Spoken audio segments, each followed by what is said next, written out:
Wake up, wake up. That's right. It is Friday, June the 19th. Welcome to Wake Up. We got a lot to get to. Good morning. He's Damon. I'm Larry. Let's go.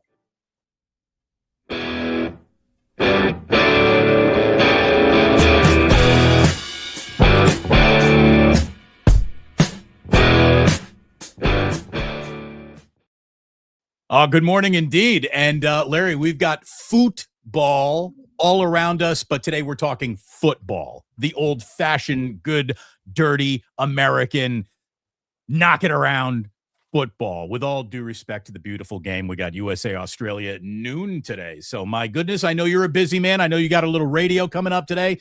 So let's just hop right in. Thanks to everyone for being here. It is great to have you. Hit like and subscribe across both of our channels, please. I always want to say thank you very much to Prize Picks for being a sponsor on both of our channels. Nothing pairs better than Prize Picks. Then trysnap.ai. Use code Damon Bruce free when you sign up. Larry, we're officially picking winners at 77% over there. It's amazing. It really is. I encourage you to check out trysnap.ai. Everybody, thank you for being here. And when you're done hitting your winners in Las Vegas, go get some barbecue, baby. Nothing more American than that. Of course, the Krug Show always brought to you by Pig and a Pickle, the best barbecue in Northern California. Check them out. They're in Emeryville, Corte Madera, soon to open in Petaluma. They're open 7 days a week. Go get some barbecue. Go say hi to Damon and Mary. Also, the Krug Show, always presented by Prize Picks, America's #1 sports picks app. It's super simple. You just pick more or less on player stats or game outcomes and build your lineup. It's available in most states, including California. If you haven't checked it out yet, use code HMA, and when you play $5, you'll get $50 in lineups instantly. And we'll do a lineup at some point before we get out of here this morning. All right. Thank you to everybody for being here. It is the dead period between OTAs and training camp, but there's always stuff going on. And today we're going to get into Matt Barrow's mailbag. He did a mailbag that I thought was really interesting on a lot of fronts, and we're going to tackle it today on this stream. I mean, he really asks three primary questions. Which 49er rookie impressed you the most at OTAs? I can answer that because I was there. Which UDFAs might make the team? We can speculate on that. And most likely 49er to be traded this summer. And we'll talk a little bit about that. And Maddie's also predicting the 49ers, end game on Brandon Ayuk. So we'll get into that as well. I mean, there's a lot to get into. We got some are saying nuclear hot Max Crosby rumor, and I wouldn't be surprised at all to think that, yes, the Niners would very much like to add Max Crosby. I just don't think the Raiders are going to be very interested in adding Max Crosby to the San Francisco 49ers. It takes two to tango after all. But that's a little bit later on. Like you said, you want to start with Maddie's mailbag. Well, let me just tap out of one because, again, I wasn't able to make it down to OTAs. Larry, OTAs are still fresh in your memory.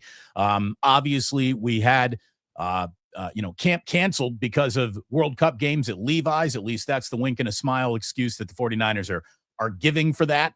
And I believe him. The World Cup, without a doubt, moves in and takes over a stadia. There's no doubt about that. But when you go back and you reflect upon what you saw at OTAs, what's the big blinking rookie name that you're most excited about this upcoming season? Well, first of all, you didn't miss much. Let me just tell you that right up front. You missed it all, but all was only 2 OTA practices. That's all we've seen. So 49ers have done a real good job at, once again, keeping people from watching their off season. 2 OTA practices open to the media this entire offseason. That's it. They canceled the mandatory mini camp, which would have been open to the media.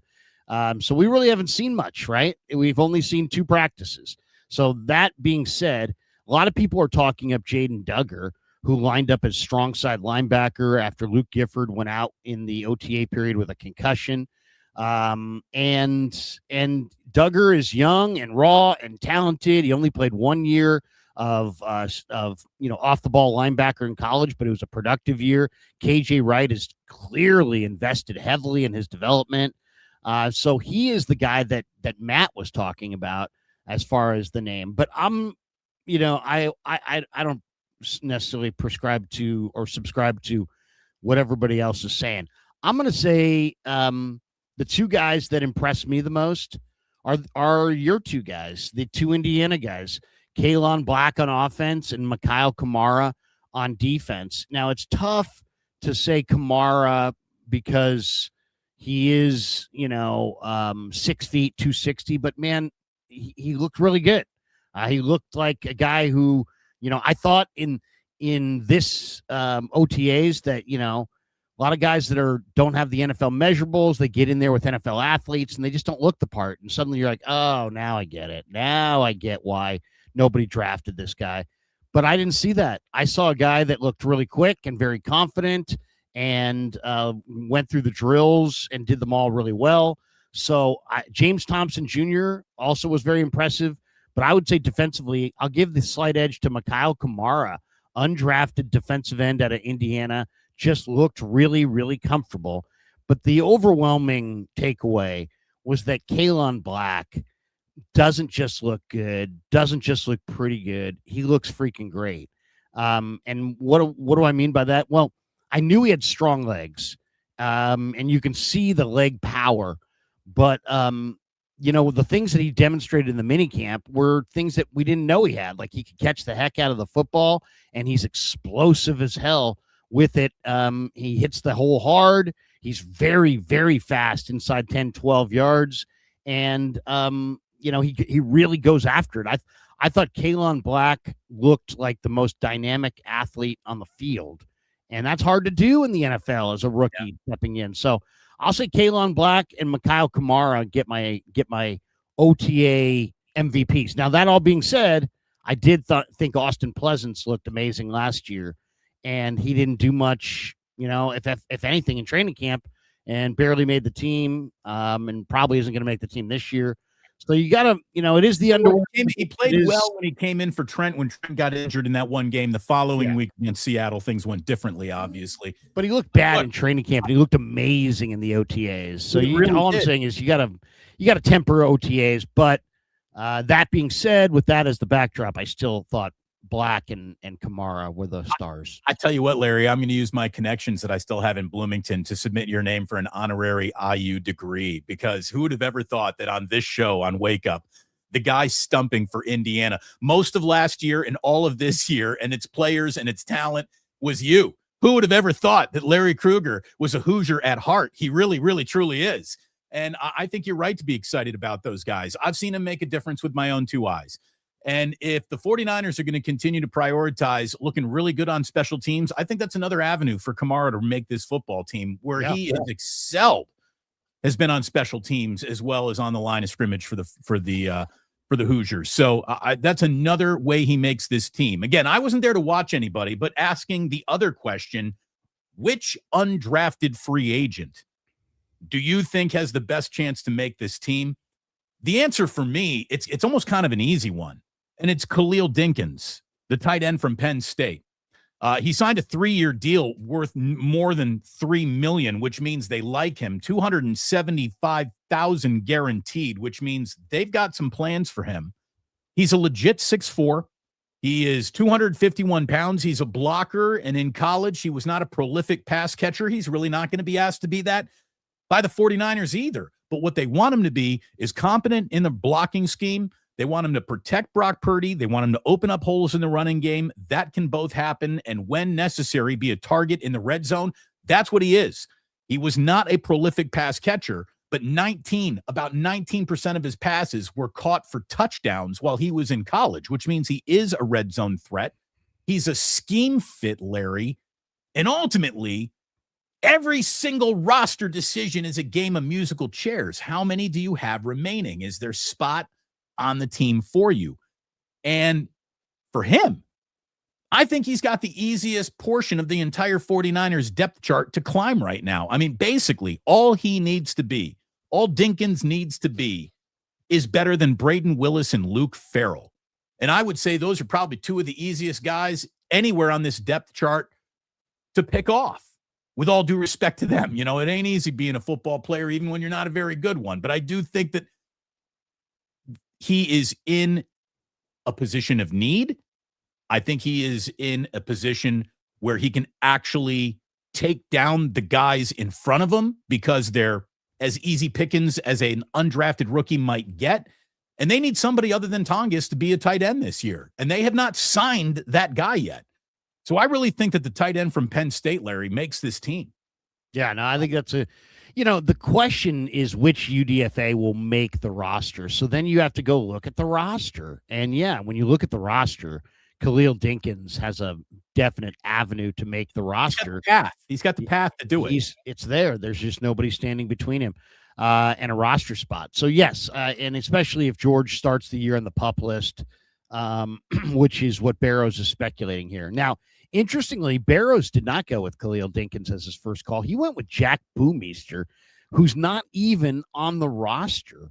The Niners signed him as an undrafted free agent, but they never finalized it because he's still working on his work visa because he is, I think, from Australia. But all he's got to do is beat out Corliss Waitman from Australia.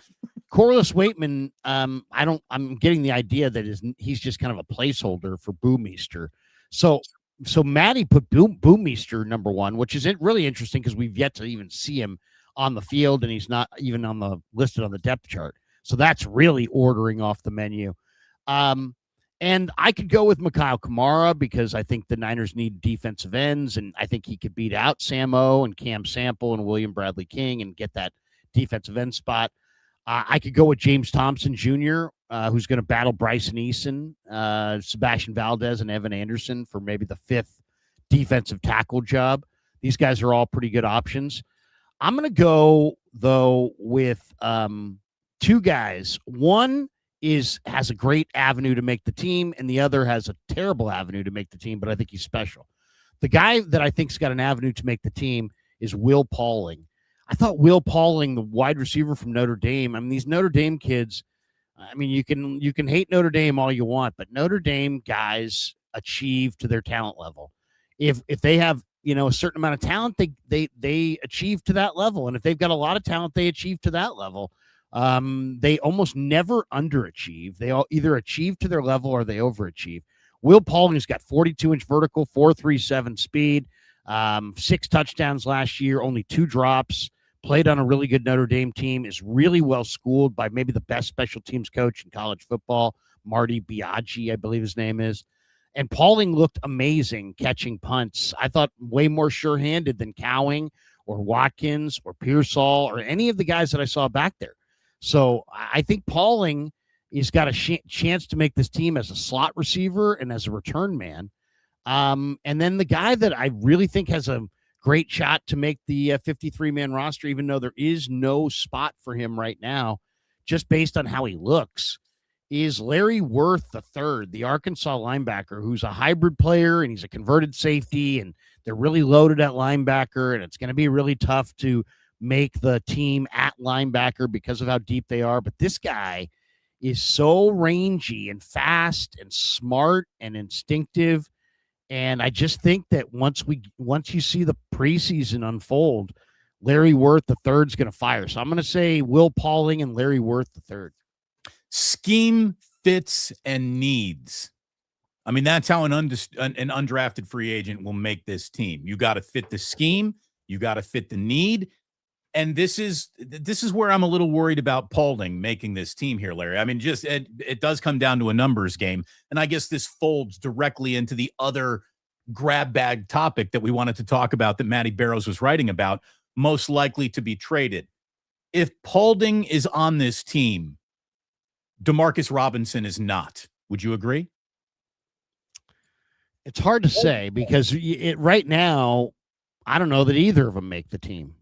I mean, if we're really just looking at the depth chart, the 49ers 5 wide receivers right now, I think, are going to be Mike Evans, Ricky Pearsall, Christian Kirk, Deshaun Stribling, those 4. And if I got to go with a 5th guy, I'd go with Jordan Watkins. And that means that Cowing, Demarcus Robinson, Will Pauling, they're all cut. But you know what? A lot can happen between now and then. There's cuts, there's trades, there's, things happen. So I would say, there's going to be a number of things that happen this summer. And maybe there'll be a trade that opens up a route for one of these undrafted guys. I'll say this: if any of the undrafted players look amazing, like if you get to camp and Will Pauling or Wesley Grimes or Cowing, he's not undrafted, but they're almost in that same category. If Cowing or Watkins or Grimes or Pauling, let's call them the 4-3 group. If the guys who run in the 4-3s, if they show up and a couple of these guys really look for real in July and August, you could get to the middle of August and the 49ers could trade DeMarcus Robinson. They could trade a Ricky Pearsall. They could, if they have receivers behind them that they really love. I'll tell you, the Niners, I think, do deserve a little credit. Now, results will determine how much credit we want to give them. But they had a serious wide receiver room problem last year. The entire group was just too slow. It wasn't effective enough. And they really did turn it over big time in one off season. They have. Now, will these guys be good? We have a certain expectation for Mike Evans and Christian Kirk. Hopefully both those guys live up to the billing. Hopefully Ricky Pearsall finally lives up to his billing. And, DeJon Stribling is somebody who we're all completely fascinated in, and we'll see what he does. But to then have like three other guys that are still like legitimately viable NFL entities, either at the end or the beginning of their careers here, it's a better wide receiver room, and that's going to make this team better. It's going to be a very fascinating training camp when it starts. And that position group battle might be the roughest on the team, Larry. Well, I mean, there's a lot of depth here. There's a lot of depth at quarterback. There's depth on the offensive line, on the backups. There's depth on the defensive line, the linebackers, the wide receivers. Yeah, I mean, there's 4 or 5 groups of people. I mean, this is my biggest, you didn't ask me this question, but I'm just going to kind of go here. This is my biggest, counter to the people who are like, the Rams got Garrett, give them the Super Bowl. Okay, but you know what? The Rams were a top-heavy football team that just got that much more top-heavy. I mean, go look at the Niners backup. The Niners starting receivers are Mike Evans and Ricky Pearsall, let's just say. But the Niners number 2 receivers are Christian Kirk and DeJon Stribling. But the Niners number 3 receivers are Jordan Watkins and Jacob Cowing and DeMarcus Robinson. And wait, the Niners number 4 receivers are Wesley Grimes and Will Pauling. They actually have levels. Here's what the Rams have. They have Devontae Adams and Puka Nacua. Ooh, those guys sound really good. They are really good. But guess who their number 3 and 4 wide receivers are? Jordan Whittington and Kanata Mumfield. And after that, it's Xavier Smith and C.J. Daniels. Right. You're one Puka Nacua injury away from things look different. Your backup left tackle, Eric Johnson, just had an issue with domestic violence. The backup left tackle is David Quisenberry. The backup right tackle is a rookie named Keegan Trost. The Niners have a lot of backup offensive linemen. The one area where the Rams are deep is tight end. They got a lot of tight ends. But if Stafford is injured, Ty Simpson's a rookie and Stetson Bennett sucks. And those are their quarterbacks. If the Niners have an injury at quarterback, they're going to Mac Jones, and they can probably still win games. The backup Rams D-line is Josiah Stewart, who's pretty good, but then Ty Hamilton, Tyler Davis, and Laurel Murchison. I mean, that's not a great group. And their backup linebackers are just as thin, and their backup safeties and corners are just as thin. So the Rams' first team is better than the Niners' first team with Garrett there. But the Niners' second team, third team, fourth team is all better. The Niners' depth is way better. And if there's any kind of reasonable amount of injuries, the Niners essentially might be better than the Rams this year just because their depth is better. Look at it this way, Larry. It's going to sound like I'm trolling. It's going to sound like wishful thinking. This is going to make me sound like I grew up being bounced by my dad on his knee at Candlestick, and I'm just fading. I think the Rams have a better chance of not making the playoffs than they do winning the Super Bowl right now. Now, every single team kind of sits in that mathematical equation. All you need to do, if you want to get a little forlorn about the Rams' prospects, look at their schedule. Yeah. It's brutal. There are only 3 assumed, no doubt about it, wins. I'm telling you, it would not be surprising at all to see the Rams start 2-3, 2-5, That could be out there. It really could. I mean, the first game of the year is massive. Now, Yes. why is it so big? Because one, it's a Ram home game, okay? And if you then the next week 2, they get the New York Giants with John Harbaugh, the remade Giants, who are going to be, probably be better this year, my guess, on Monday Night Football on the road. The place is going to be jumping. And so that's a home game actually for the Rams. The Rams are hosting. That's York. SoFi. That's right. Okay, so those are the first Denver, 2 games. At Denver, at Philly versus Buffalo are your next 3 games. You have 4 of the best teams in football in San Francisco, Denver, Philadelphia, and Buffalo in your first 5 games, with New York being we don't know yet. Well, not only that, I mean, if you look at the way their December schedule goes, Kansas City at the Niners, Dallas at Seattle, at Tampa, and then Seattle again. So, I mean, the Rams are going to have to bank some wins early, and if somehow the Niners can beat them in Australia, and if the Rams start 0-2, I'm with you. I'm telling you, because 0-3 is basically like a playoff death sentence kiss on the forehead. You don't want to be that. So, there's a lot of upfront pressure on the Rams to perform. And you know what? The 49ers live in that world too. If the 49ers are going to the postseason this year, it is stacking early season wins against a much rougher second half of the schedule that they're going to absolutely have to have. Now, since we're talking about schedules and Matty Barrows' mailbag and the question of Brandon Ayuk, which remains at all times around the San Francisco 49ers, this dude, he lingers. I'll give him that much. This topic lingers, Larry. Are the 49ers now messing with Brandon Ayuk? Because this is the week we got a couple of NFL insiders saying that he's going to get cut at training camp. They've heard from enough people inside the building. Now, the Niners are... do you believe those reports, by the way? That's a Jason Lockenfora report. Do you believe that? I don't believe that. I believe these guys are reading tea leaves and they're trying to create pressure. Right. But I don't really believe that anybody over there has talked to anybody with the Niners who has given them any data on this. I don't buy it. I agree. And here's the thing. I think that cutting Brandon Ayuk is such a logical move that to talk to another, an executive from another football team, well, of course, they're all going to say, yeah, just cut the guy. He doesn't have a lot of value. That's pretty obvious to all of us. That's the whole point of this exercise. But yeah, I do think that there are people who are trading thought balloons as headlines. Here's what I think, and I'm going to turn this into a headline because it's a dead period and I need people to click on my website. That's what I do think is happening here. I think the answer is simple, though. The answer to what happens to Brandon Ayuk is as simple as the question, what should the Niners do with the player? The correct answer is whatever they deem fit is the best choice for the team going forward. If the Niners have truly evaluated this guy as just the cloudy day that they don't want to get rained on by anymore, then yeah, just cut him, get rid of him. It's better to just be done with him than to try to get one last drop of opportunity to add a player from him. Just goodbye, good riddance. And if they go that route, I will not blame them. If they decide, you know what, we're going to hold on to this guy till he's literally the last grain of sand slipping through our fingers, we're not letting go of him for anything other than we deem this is what we want, and that's that, and he can die on the fucking vine, I wouldn't begrudge them that either.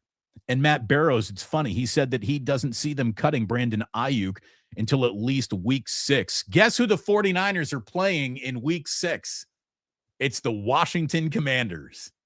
So, well, I love how Barrows has had a totally different story to this thing than almost everybody else. And I really love it because he's saying the exact same thing I'm saying, which is if you're going to go to this length to hold this player and say, hey, he's our asset and he's not going anywhere unless somebody gives us something for him, then why would you cough him up to a team that you're going to play in week 6 in training camp when he's vowing to bring the belt?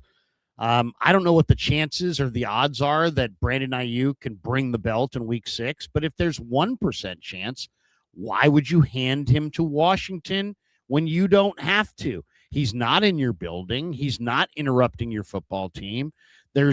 I'm sorry, but media predictions and disgruntled Ayuk videos is not is not creating the pressure It's not on how the business gets 49ers. done. Well, it's not pressuring the Niners. I mean, No. he's not in their room, he's not in their building, and they don't care about his videos. I'm sure they'd rather him not make videos, but they don't. At the end of the day, that's not going to make them give their opponent an asset to beat them with. I mean, it's just as simple as that. So Barrow's predicting the Niners are going to hold Ayuk until week 6, and that all this talk about they're going to cut him before camp is a bunch of crap. And I hope he's right.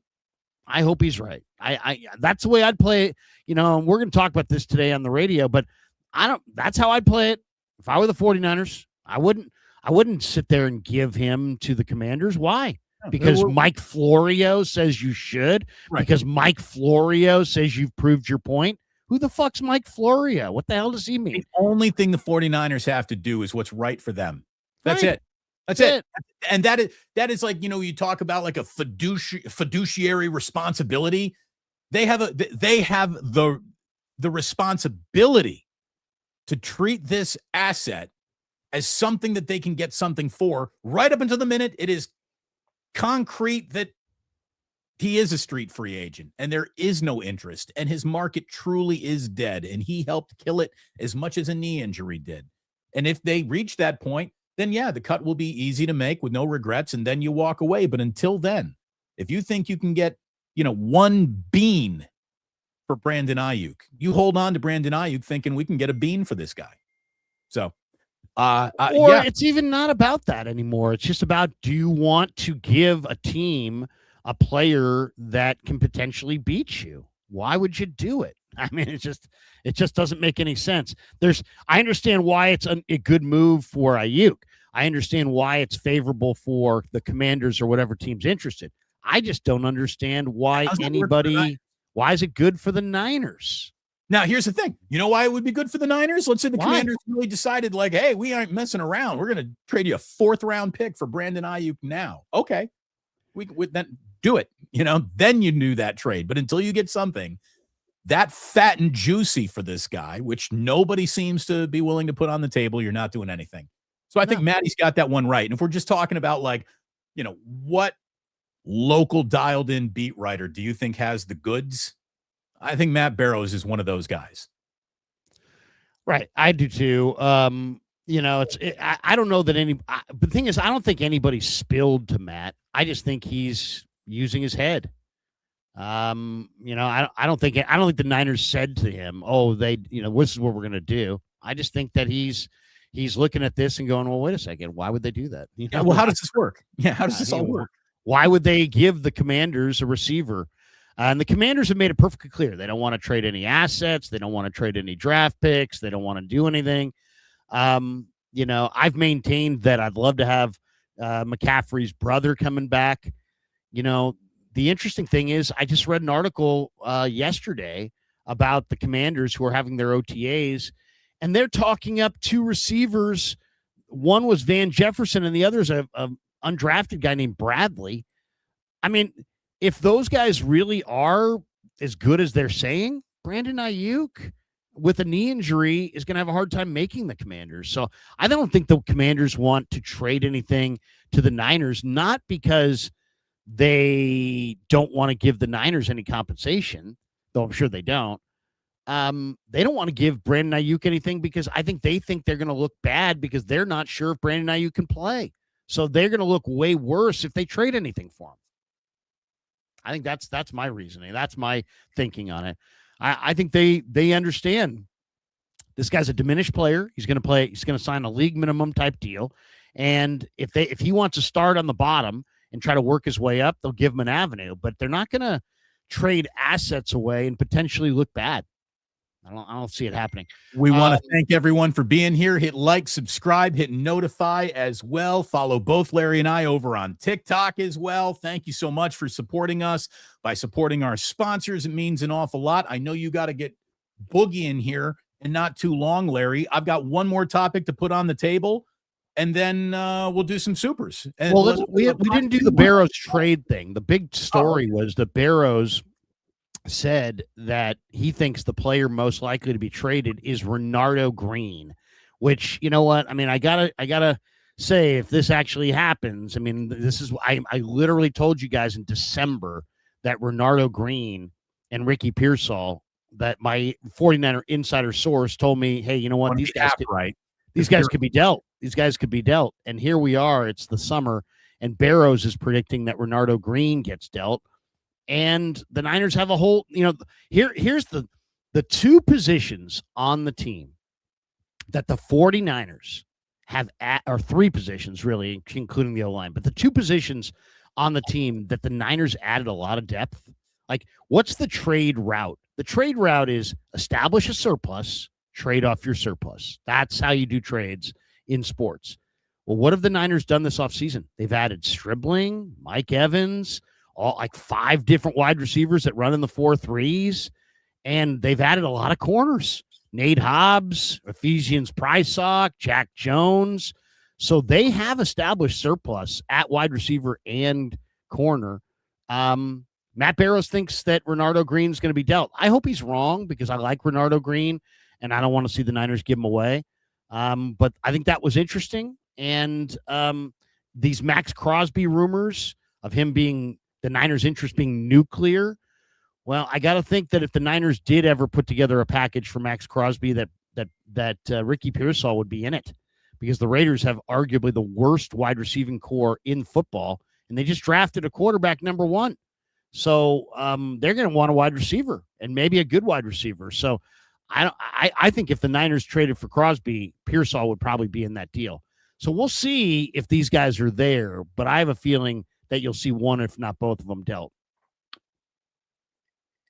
One of the reasons why you don't want Renardo Green traded is because he's pretty good, and that actually gives him trade value. You know, it's one thing to trim fat off your roster for very little. It's another thing to trim a piece that you'd rather keep. But honestly, he's kind of getting, a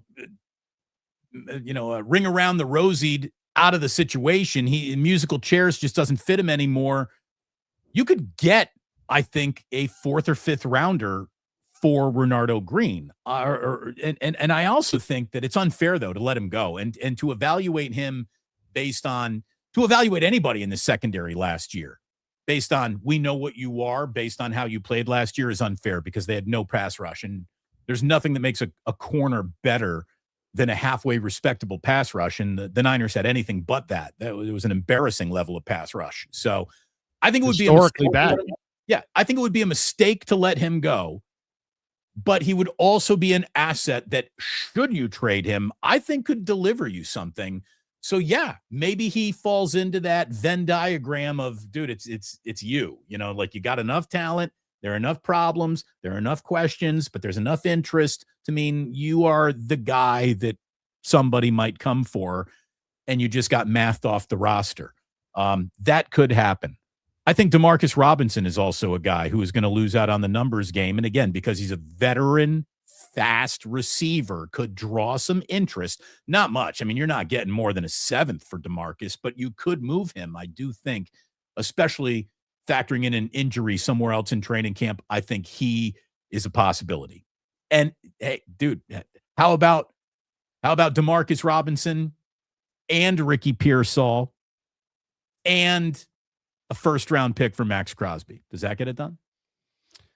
I don't think so. But you know what?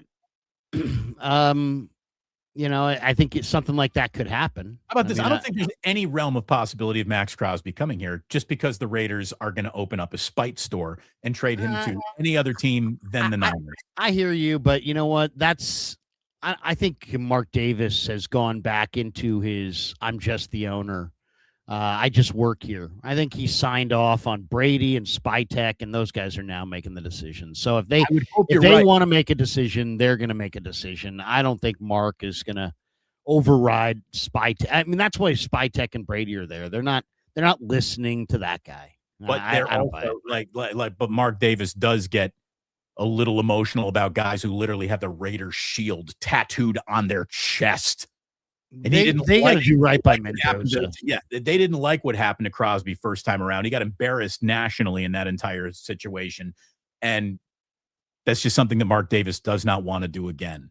So we'll see. We will see. We'll see. There's a lot that can happen between now and then. That is for sure. Do we want to do a prize pick lineup? Yeah, we'll do it right here. Prize Picks, America's #1 sports picks app. The reason I like it, it's simple. You're just picking more or less on player stats or game outcomes, building your lineup, and you're in. No complicated stuff, just what you think is going to happen in the game. Use code HMA. Play $5, get $50 in lineups instantly. We'll put ourselves in the corner. We will share the screen with our Prize Picks lineup for today. And there we go. And I've already started making the lineup, so we'll just add one more here. What do you got here? What have you made? I've got Puka Nacua less than 8 receiving touchdowns. I got Ashton Genty more than 974 rush yards. I think I'm going to go with less on the Stafford passing yards as well. I think Stafford is older. He's likely to get hurt. All right, so we have 3 right there, and we'll put 5 on it. And we'll come over here. Wait a second. Do we? No, we didn't even do this right. Hold on just a second. Let's get our correct screen up here. I usually become a little bit more helpful. There you go. There we go. All right. So we will go to our lineup, and we've made it. We've submitted it. And now we will submit our lineup. Lock it in. Prize Picks just that easy. You pick more or less. You set your lineup. There it is. $5, you get 50 instantly using code HMA. 3-pick power play. If Puka Nacua scores less than 8 touchdowns, if Ashton Genty goes for more than 974 rush yards, and if Matthew Stafford throws for less than 3,874 passing yards, our $5 play turns into $25. Thank you to Prize Picks for being a proud sponsor of the Krug Show. And Larry, Larry, you've made so many super bets or future bets when it comes to the NFL season. You're either going to have a Brinks truck backing up at the end of the year to your house with all of these picks, or literally your Prize Pick account is going to be flushed down to 0. Yeah, seriously. So good luck to you. Yeah, thank you. And also, let's hit our supers here. We've got this one from Tommy Huxley. Friendly reminder, Luke Farrell is trash. Yeah, he didn't look very good in the minicamp, I'll say that. Ben_Diesel. I'd sign Joey Bosa and Stephon Diggs. I believe they would elevate the team. I don't trust Pearsall's ability to stay healthy, and Diggs would be lethal in Shanahan's offense. I agree. I mean, go sign another receiver and give yourself an ability to move a receiver. I mean, you sign Diggs, then you could move Pearsall, then you don't have to move as much for Crosby. You might be able to get both. I can't believe the Raiders haven't jumped on Diggs yet, to be honest with you. Right. Well, I'm sure they've called. He wants to play for a winner, or he wants to play in Baltimore or Maryland. A lot of talk he's going to the Ravens. Tommy Huxley, wide receiver blocking was horrendous. 2025 equals bad run game. Yeah, I mean, they didn't block it up front, but they also didn't block it on the perimeter. Ben Diesel, have a happy Father's Day weekend, Larry and Damon. That's right. Thank you. That's right. We got, if the U.S. Open is underway, that means Sunday is Father's Day. So happy Father's Day to all the pops out there. What an honor it is to be. I never dreamed about being married or a dad. I didn't think, hey, if it happens, great. If it doesn't, that's fine too. It's the best job I ever had. Being a dad is the single best thing. Larry, yesterday I took Ozzy. It's been public transit week here. On Tuesday, we rode Muni. On Wednesday, we rode BART. Yesterday, we got on the 48 Masonic and rode the damn bus for an hour and a half all over the city. And he was just happy as a clam. He didn't stop walking. Just, Dad, look at this. Look at this block. Look at that. Look at this. Look at that. Look at that. Look at that. What's this bus called? It's the Masonic. Sonic the Hedgehog? No, Masonic. But, he just yeah. Just, I mean, it's a great age. Everything's a new discovery. Yes. No, that's good. That is good. A lot of good memories, a lot of bad memories on the Muni, but a lot of good memories as well. I don't know if I ever told you this, but my grandfather, my dad's dad, got out of World War I he was born in 1899. So whenever World War One ended, they said you can be stationed anywhere you want. We'll release you anywhere you want. He said San Francisco, even though he was from Wisconsin. I was about to say, where was the Kruger family originally from? Where are your roots? My grandfather is a German immigrant who grew up on a dairy farm in Wisconsin. Okay. And he played the violin. His dad took away his violin and broke it. And he lied about his age and joined the army at like 15 because he just wanted to, World War One had broken out. He fought in World War One in France. And then when the war ended, they said you could be released anywhere. And this is an era where wherever they sent you, you pretty much were there the rest of your life because there wasn't a lot of air travel and boat travel and that kind of thing. You just weren't, significant move like that. He said, send me to San Francisco. So he was a young man in San Francisco. He got a job as a cable car conductor in San Francisco, and he drove the cable cars. And my grandmother was a daughter of Italian immigrants. She lived in North Beach on the cable car line right there on Mason and Powell. Yeah. And my grandfather would see her in the window and he would write her notes and then put them inside of a Chronicle. It's the old sliding into DMs right there. As the street car would roll by her house, he would show her the note, put it in the Chronicle, and throw it on her steps. And then she would come down and read the notes, and that's how they started dating. How flippin' San Francisco charming is that? Seriously. That is fantastic. How'd you meet? Well, I threw the Chronicle at her with notes in it from a cable car. And she came down and read it. And my grandfather was, I think, 10 years older than my grandmother. So he died, unfortunately, in the 70s. But yeah, and then they raised my dad in North Beach, and then, of course, he raised us in the Sunset District. Well, I'll tell you what, Ozzy would agree to take a job pulling a lever on a cable car, being a brakeman for it right now. He loves it. And that's our last official check it off. I know his grandparents took him on a cable car last summer, but we're going to get on a cable car at some point during his summer break for sure.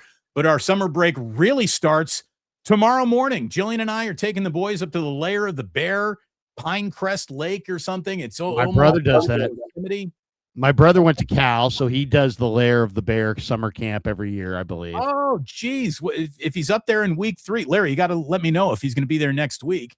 I don't know if he is, but yeah. So enjoy. That's always fun. It's like cabin camping, right? It's cabin. No, it's not even that. It's like a wooden box with a canvas and a canvas flap door. I mean, if a raccoon wants to walk in and sleep in your tent with you, it can. Wow. It is. Wow. It's not glamping. It is camping, with a mess hall. Like they do feed you 3 times a day.